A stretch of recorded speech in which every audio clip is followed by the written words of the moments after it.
get ready for a quick quest guide for the Below Ice Mountain quest, in which the main rewards for completing are access to the Camdozaal runes, the Flex Emote, the ability to make a steak sandwich, 2,000 coins, and 1 quest point. In terms of quest requirements, you'll just need to have at least 16 quest points to take this on, and while there aren't any official skill requirements, you'll need to choose between defeating a level 25 enemy with combat, or alternatively defeating the enemy by mining. And if you choose the mining option, then you'll need to have level 10 of the mining skill. When it comes to items, you'll just want a knife, as well as some bread. Then for recommended items, you'll want either a weapon and potentially food to kill a level 25 enemy, or alternatively a pickaxe if you're going to mine your way to defeating it. Additionally, a single stamina potion for members will more than see you through this quest, though free-to-play players can alternatively bring along a couple of energy potions. Also, to help you get around, you'll want a set of teleport runes or tabs to Varrock and also to Falador. If you're a member, then a charged Amulet of Glory will also come in handy for getting to Edgeville, and also a Mind Altar teleport will save you some running by allowing you to get to the dungeon under Ice Mountain really easily.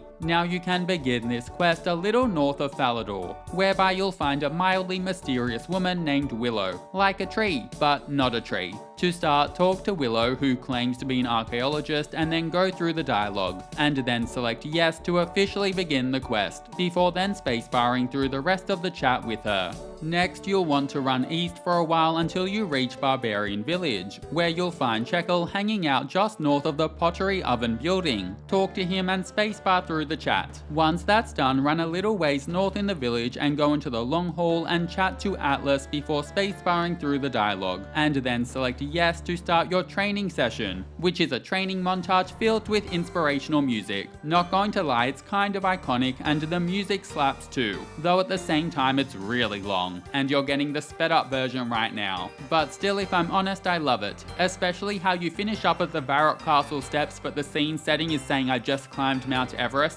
Incredible. Anyway, after you're done, spacebar through some more chat whereby you'll unlock the Flex Emote. Love that for us. Then once the training cutscene finishes up, take a cooked meat and a beer from the long hall table nearby, and then return back to Checkal by running south, talk to him and skip through the chat, after which he'll want to see you flex. Use your Flex Emote that you just unlocked and then go through some more dialogue, after which Checkal will agree to help you. Now it's time to teleport or alternatively run west and then south to Falador. After you arrive, go to the pub located in the northwestern area of the city, and here you'll want to speak to Burntof, who is rather tipsy, before spacebarring through the dialogue where you'll hand him the beer that you have and then continue through more chat. After the chat, you'll then enter a mini cutscene whereby you play rock paper scissors with him for 3 rounds. Simply choose any option for all 3 rounds, and because Burntof is a bit tipsy, you'll always end up winning. Yes, we love it. After the cutscene eventually ends, Burntof will agree to help. Hooray! Next, it's time to teleport or alternatively run a fair ways east to Varrock, and after arriving at the central area with the fountain, you'll want to run south to wind up just outside of the Blue Moon Inn, and nearby the path you should find Charlie the Tramp. Talk to Charlie and say, I'm looking for a man named Marley. Have you seen him? And then spacebar through the rest of the dialogue.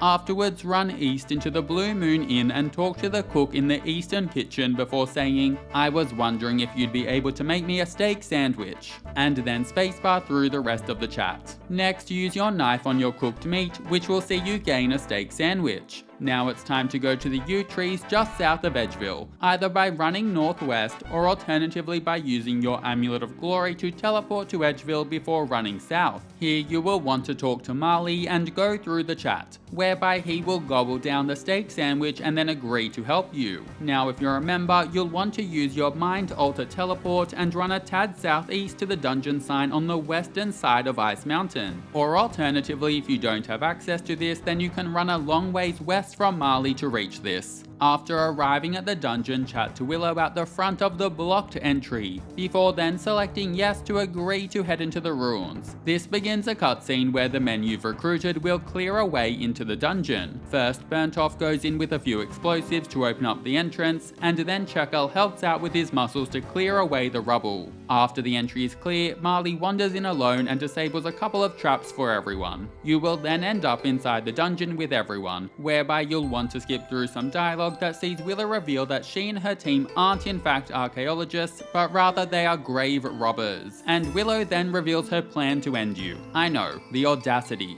But before she can, the whole room shakes and an ancient guardian assembles, causing Willow and her 3 men to evacuate the ruins. Once the cutscene ends, you'll need to defeat the guardian, either by attacking it directly, or alternatively by mining the structural pillars around the room. Though again know that this requires level 10 mining. Either way, this should be a relatively easy fight. After the fight ends, you'll rummage through Willow's bag to find some coins, before a dwarf named Romano appears out of nowhere. Then after the cutscene ends, bam, quest complete. You'll be awarded access to the Camdozaal runes, the Flex Emote, the ability to make a steak sandwich, 2,000 coins, and 1 quest point. After the quest ends, I'd recommend quickly chatting to Romano and spacebarring through the dialogue. And you're done. Thanks for watching, catch you in the next quest.